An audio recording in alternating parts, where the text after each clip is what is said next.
Hello everybody in YouTube world. This is a quick update because mostly a friend of mine in Korea who I can only speak to through YouTube was asking me about some recent stuff that's going on with me, so I figured I'd catch everybody up. So basically, last night was a very big night for a theater company that I work for, Strange Loop. We are all actors that originally met, well, actors, directors, theater folk, who all met from the college that we attended. And so we all got together. We've got a full-length production, our very first full-length production that's running for 3 weeks up in a professional theater space. And that's coming up here in a couple months. So we knew we needed to raise a lot of money. So the best way we thought to raise money would be to do a night of one acts that were originally written by ourselves, not a sketch comedy thing or anything like that, really fully produced. So we had some of our writers writing stuff. A lot of people directed their own work, and then we cast it from within the group and then outside of it in Chicago actors. So it all went really well, and it was really exciting. And Joel, this is specifically for you. The piece that I helped write, it was 90% me, I think, that wrote it, 10% Nathan in text. It was totally his idea. It was totally his structure, but it was really neat. It was a really neat experience. And as it turns out, I like writing. I had such a terrible experience with the VBC writing that I was like, oh, I'll never write again. I really like it. I'm not very good at coming up with the ideas, but watching the stuff that I wrote being done with like this great lighting, and that's biased because of course Dustin did the lighting, but the lighting just made it. We were in this space. We had actors. It looked great, and I was in it. And it was Carla and Peter from BBC and me, and we rocked the scene. I was so happy with it. It was a little fluffy. You might not have liked it, just being you. It was a story told backwards, one of those. But it's sort of like at the very end, it's all comedic and, oh, look how stupid women are. Oh, God, aren't women funny? It's so funny how they're so crazy and they're paranoid all the time. And they think they're fat and all these things and all these stereotypes. And then at the very end, you realize that he, in that first scene, he was away from her, but he did all the things she thought that he did. And she was right. And so then, of course, is it that she's crazy? Or is it that she's intuitive? Or is it that she just knows him? Or emotional infidelity is just one of the key things we played with there, and I really liked it, actually. I really had a lot of fun with it. So, of course, I played the crazy woman, / not crazy, but it was a lot of fun. It was so much fun. And it sounds, I think, a lot more predictable than I'd like to think that it was. When it all happened at the end, you could hear the air sucked out of the room. Everyone in the audience was like, oh, and it was awesome. It was so cool. Because at that point I was standing off stage because I wasn't in the last scene. I was watching it. And I watched everybody stiffen up and just, like, stare, and they gasped, and some people started whispering to each other, like, oh, did you see he did that? It was so cool.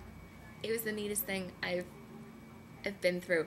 I think that's probably what most people felt when Human Faustus was read, and I didn't really feel it, because I didn't really write any of it at all by the end of it. So it's just a couple years late, maybe, that I'm feeling it, but I felt it, so I was excited. Other than that, the other shows were great. I was also in the piece that Dustin wrote and Carla directed, and I got pistol whipped twice. I got tied up, duct taped, and then, oh my God, it was just really, really awesome scene. It's Dustin, so of course it's a little angsty, but it was great. It was really good, and we raised a shit ton of money.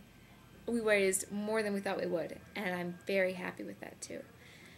So, Jolie, it was just really neat, but then I came home, and I realized that the person I wanted to tell the most about it to was you, and you're far away, and that blows. So once again, I invite you to come teach English in Koreatown, just north of Chicago. There are people there that would like to learn English, and I don't see why they should be neglected just because you chose to be somewhere more exotic. That's all I'm saying. So, I miss you. I miss you so much. But things are going well. I've got, oh my God, you're gonna hate me for this. I have an audition coming up this Saturday for Anne Sullivan and Miracle Worker. And the funny thing is I really want to get it. I really, really want it. But just I figure we saw that freshman year at Ball State and we were pretty merciless, So it's only fair. I mean, the thing is, it was a great production at Ball State. It's just that, oh God, you know how we were.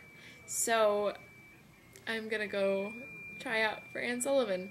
Using an Irish dialect. They're casting it all very authentically.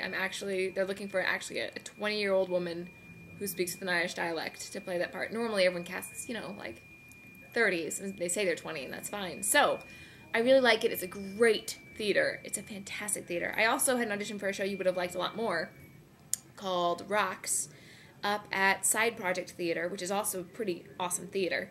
It's the whole show the whole show is two women that are really good friends that are constantly finishing each other's sentences. So the whole play is almost like poetry. It was really neat, and you would have loved it.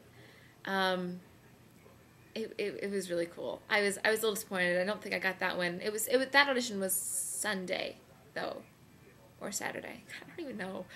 It was recently, so it's possible I could still have a callback, but we'll see. I didn't get Pump Girl, which Karen is directing. Grace got it, and I'm very happy for Grace. It was, in the end, they told me I was too girly for the part, and I went in there with no makeup. I was hungover. On purpose, I was hungover because I wanted to look very unfeminine. I was totally familiar with the lines, so I really wasn't concerned about that. But I was wearing Dustin's clothes. I looked like shit, and they told me I was too girly, but they were really impressed with me, I think, from what I understand. So they asked me to send in my headshot and resume, and they were going to call me back in the future, and that's a great theater company, Red Orchid, so, I mean, that would rock. Other than that, I've got, oh God, I'm taking any and all auditions that I can right now because I think it's really good for me, but I have an audition coming up for children's theater. Oh, for Charlotte's Web, and I will be playing the mother. God, I've just never done anything like that. It's all nothing against the production. I'm sure they're great. It's just I've never done anything like it. I will be auditioning with kids. With kids. Okay, so it's a really long-winded story of the stuff that's up with me. It's just these are all the things I've been wanting to tell you, and you're not here. And to all my other YouTube friends, I'm sure that you've stopped watching by now because this is a boring one. It's only for Joel, basically, so sorry about that. I guess I could send it to him as a private message. I'm not sure how to do that. Well, if this gets posted publicly, you can assume it was intended as a private message and I couldn't figure it out. Okay.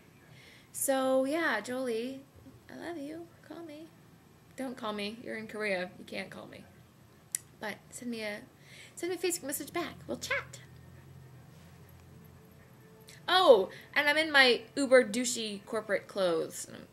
I'm sorry, don't judge me for that. It's what I have to wear. But I have a present for you. Jasmine.